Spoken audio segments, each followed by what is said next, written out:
www.vijaypurkhabar.com मा यहाँहरूलाई स्वागत छ। आज हामी समसामयिक भन्सार ज्ञान विषय लिएर उपस्थित भएका छौँ। आजको विषय पैठरीमा पूर्ण बन्देज लागेका, परिणात्मक बन्देज लागेका तथा स्वीकृति पत्रका आधारमा पैठरी गर्नुपर्ने मालवस्तुहरूका सम्बन्धमा केही जानकारीहरू यहाँहरूलाई पस्किनेछौँ। सुरु गरौँ आजका प्रसङ्ग। पैठरीका लागि पूर्ण बन्देज लागेका वस्तुहरू के हुन्?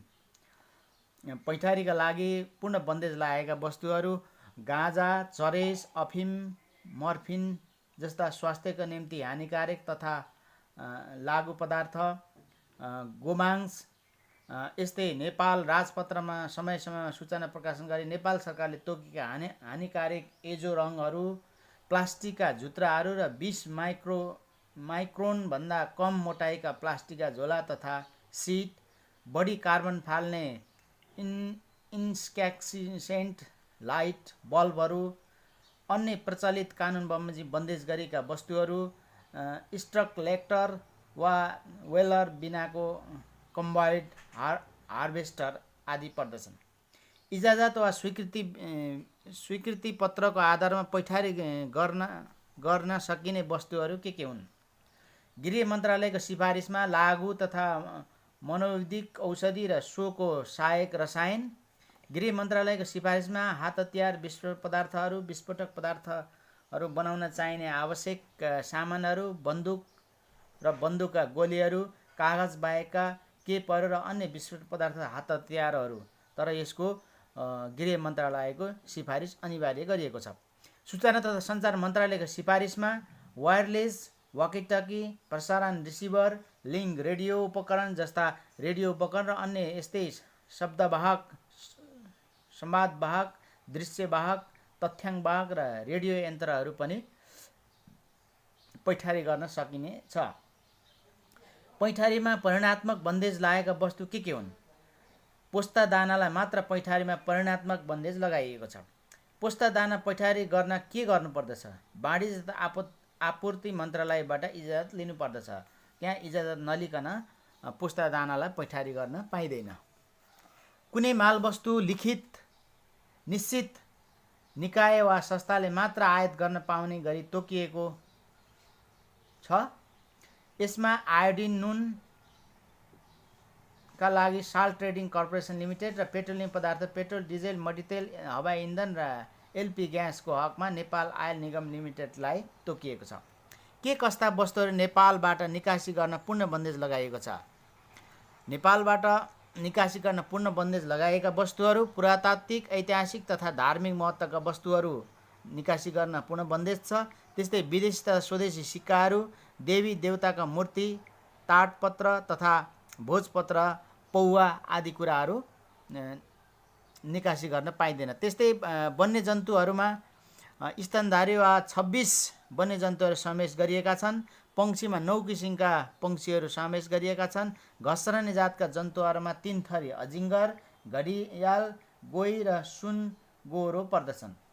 त्यस्तै आँखेटोक पहाड अति सङ्कटापन्न वन्यजन्तुको मृत शरीर वा शरीरको चिन्ने सकिने अवस्थामा रहेको कुनै अङ्ग वा शरीरको कुनै पदार्थ वा त्यस्तो पदार्थको सम्मिश्रणबाट बनेको वा तयार भएको कुनै पनि वस्तुलाई भनिएको हो। यस्ता कुराहरू पनि निकासी गर्न पूर्ण बन्देज गरिएको छ। त्यस्तै मादक तथा लागु पदार्थ गाँजा, अफिम, चरेस लगायत संयुक्त राष्ट्र सङ्घको लागु औषध तथा मनोदीपक पदार्थको ओसार पसार विरुद्ध सन् 1988 महासन्धि र लागु औषध सम्बन्धमा सन् 1961 भएको एकल महासन्धिद्वारा परिभाषित गरिए बमोजिमका मादक तथा लागु पदार्थहरू पर्दछन्। विस्फोटक तथा खर खजानाका वस्तुहरू, विस्फोटक पदार्थ र त्यसलाई चाहिने फ्युज वा फ्युजको लागि चाहिने वस्तु, जङ्गी खर खजाना तयारीका लागि चाहिने पदार्थहरू, औद्योगिक मेसिनरी, पाटपूर्जा तथा कच्चा पदार्थ, काँचो छाला, कच्चा ऊन तथा जङ्गली जीव जन्तुको रौँ, औद्योगिक मिल, मेसिनरी र सोको पाटपूर्जाहरू निकासी पूर्ण बन्देज छ। त्यस्तै वन पैदावार वस्तुहरू 5 औँले र ओखरको रुखको बोक्रा, सम्बन्धित निकायको स्वीकृति बेगर बिना प्रशोधनका जडीबुटीहरूमा जटामासी, सर्पागन्धा, सुगन्धवाल, झ्याउ यस्तै तालिसपत्र, लौट सल्ला, सुगन्ध कोकिला र गोलिया तथा चिरान काठमा साल, सतीश साल, विजय साल, ओखर र जङ्गली सिसौ र प्रशोधन नगरिएका शिलाजित चाहिँ निकासी गर्न पुनः बन्दित छ। काठको हकमा कुन कुन वन पैदावार निकासी गर्न सकिन्छ? निकासी गर्न सकिने वन पैदावारहरूमा आफ्नो निजी जग्गामा उत्पादन गरेको सिसौ, जङ्गली सिसौ बाहेक टिक, युकालिप्टर, गोलिया तथा काठ जिल्ला वन कार्यालयको सिफारिसमा निकासी गर्न पाइने प्रावधान छ। के रक्तचन्दन, सुन, गाभा, जीवन्ती निकासी गर्न सकिँदैन? सङ्कटापन्न वन्यजन्तु तथा वनस्पतिको अन्तर्राष्ट्रिय व्यापार सम्बन्धी महासन्धि, जसलाई छोटकरीमा साइटिस भनिन्छ, सोको अनुसूचीमा सूचीकृत वनस्पतिहरूको हकमा साइटिस महासन्धिको प्रावधान अनुसार गर्नुपर्ने हुन्छ। त्यसैले यी वनस्पति साइटिसको आधारित प्रमाणपत्र बिना निकासी वा पैठारी गर्न पाइँदैन। उद्योगले पैठारी गरेको मिल मेसिनरी कस्तो अवस्थामा निकासी वा विदेशमा बिक्री गर्न सकिन्छ?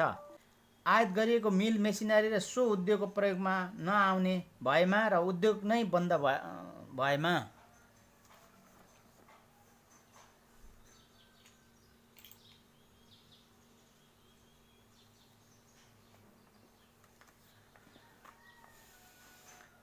मिल मेसिन निकासी प्रक्रिया के हो? उद्योग विभागको सिफारिस लिई द्विपक्षीय सन्धिमा प्रतिकूल असर नपर्ने भए मात्र निकासी गर्न मिल्दछ। यसको मतलब तेस्रो मुलुकबाट आयात गरेका मिल मेसिनरी भारतमा निकासी गर्न मिल्दैन। उद्योगले पैठारी गरेको कच्चा पदार्थ निकासी गर्न पाइन्छ वा पाइँदैन? केही शर्त पुरा गरे पाइन्छ। ती शर्तहरू हुन्: पैठारी गरेको कच्चा पदार्थ उद्योगको आफ्नो उत्पादन प्रयोग नहुने भए, द्विपक्षीय सन्धिमा प्रतिकूल असर नपर्ने भए र उद्योग विभागको सिफारिस भए मात्र निकासी गर्न पाइन्छ। कुनै उद्योगले पैठारी गरेको मिल मेसिनरी, कच्चा पदार्थ, पाटपुर्जाहरू विवरण अनुसार नभएको वा गुणस्तर नमिलेको अवस्थामा के हुन्छ? यसको उत्तर छ सोही प्रकारको अर्को मालवस्तु पैठारी गर्ने वा सो मालवस्तुको लागि पहिले भुक्तानी पठाएको विदेशी मुद्रा फिर्ता ल्याउने शर्तमा सो मालवस्तुको निकासीकर्तालाई नै फिर्ता पठाउन सकिन्छ। निकासीमा परिणात्मक बन्देज लागेका मालवस्तुहरू छन् छैनन्? दिएका खाद्य वस्तुहरूमा निकासीमा परिणात्मक बन्देज लगाइएको छ। धान, चामल, गहुँ, रहर दाल र चिनी युरोपेली सङ्घबाट कोटामा प्राप्त हुने बाहेक। हुलाक पुलिन्दाबाट कति मूल्यसम्मको वस्तु निकासी गर्न पाइने व्यवस्था छ? स्वीकृति ब्याङ्किङ प्रणाली अन्तर्गत भुक्तानी हुने भए अमेरिकी डलर 5,000 मूल्यसम्मको र बिना ब्याङ्किङ भुक्तानीको हकमा अमेरिकी डलर 500 सम्मको मात्र निकासी गर्न पाइने व्यवस्था छ। अमेरिकी डलर 5,000 वा 500 भन्दा बढी मूल्यको वस्तुको हकमा के व्यवस्था छ? यसका लागि वाणिज्य तथा आपूर्ति व्यवस्था विभागबाट इजाजत लिनुपर्ने हुन्छ। कुनै अन्तर्राष्ट्रिय प्रतिष्ठित वस्तु उत्पादक कम्पनीको नेपालको वितरक एजेन्सीको हकमा वस्तु निर्यातको व्यवस्था के छ त? क्षेत्रगत आधारमा कम्पनीको वितरकको रूपमा तोकिएको नेपाल एजेन्सीले उक्त कम्पनीको वस्तुलाई बिना इजाजत सो मुलुकमा निर्यात गर्न पाउने व्यवस्था छ। कस्ता कस्ता माल वस्तुलाई खुला रूपमा निकासी गर्न सकिन्छ?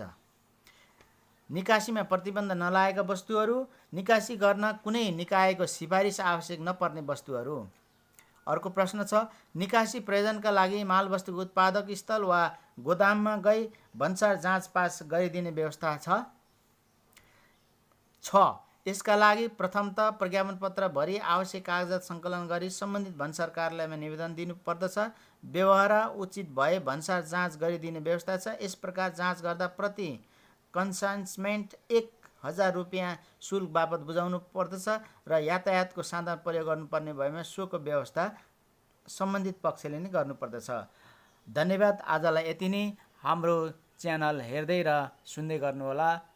हवस् त, नमस्कार।